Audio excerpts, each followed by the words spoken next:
Bună ziua și bine ați venit pe canalul nostru de YouTube. Astăzi am făcut un tort cu coacăze, cu zmeură, cu gust de vanili, foarte gustos. Pentru tort aveți nevoie de două blaturi, unul de cacao și unul simplu. Rețeta de blată am pus pe ultimul meu video. Pentru cremă avem nevoie de 300 de grame de zmeură congelată. Puteți folosi și zmeură proaspătă. 10 linguri de apă, 2 vanilii, 10 linguri de zahăr. Zahăr pun în zmeură, vanilia,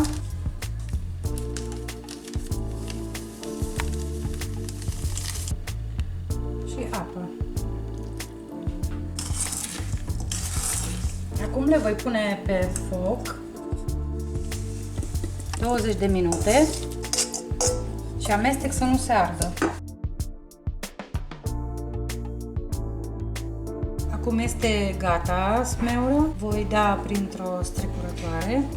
Puteți lăsa și cu sâmburi în cremă.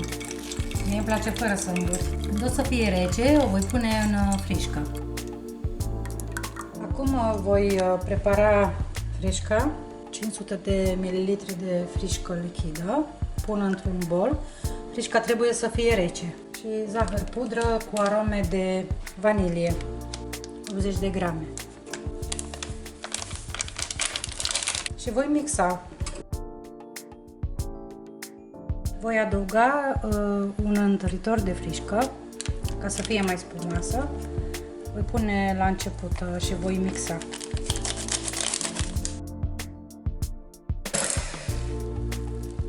Am mixat frișca. Acum voi adăuga mascarpone. Mascarpone trebuie să fie rece de la frigider.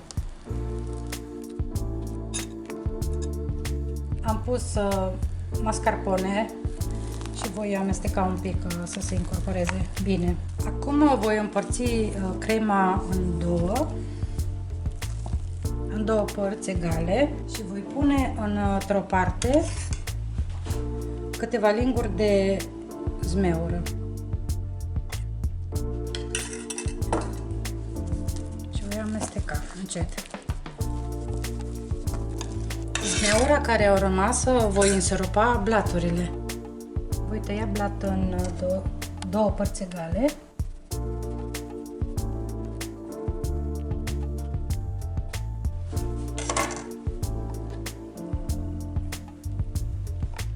Uitați-vă ce frumos a ieșit, pufos. Voi însiropa blatul cu zmeură. Am terminat de pus sirop de zmeură, voi pune frișca bătută.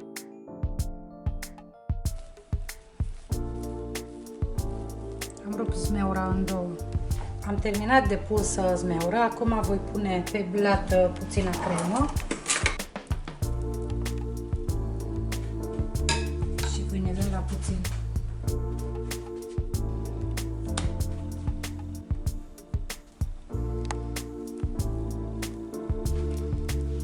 Voi pune și blatul, ultimul.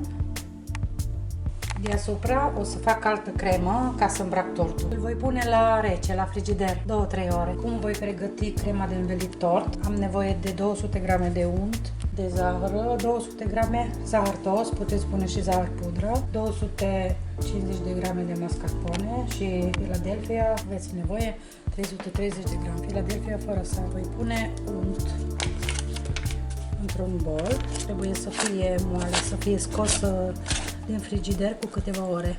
Voi pune zahăr și voi mixa. Pun mascarpone și se dizolvă repede zahăr. Voi adăuga și Philadelphia treptat.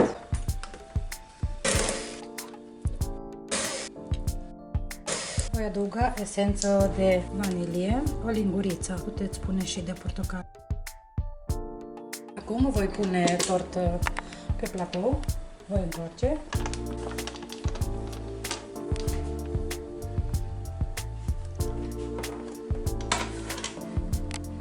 Crema ce am făcut-o o voi pune pe blat. Am terminat de învelit tortul. Voi decora cu coacăze. Voi decora și cu zmeură. Am ajuns și la capătul acestei rețete. Vă mulțumim pentru că ne-ați urmărit. La revedere!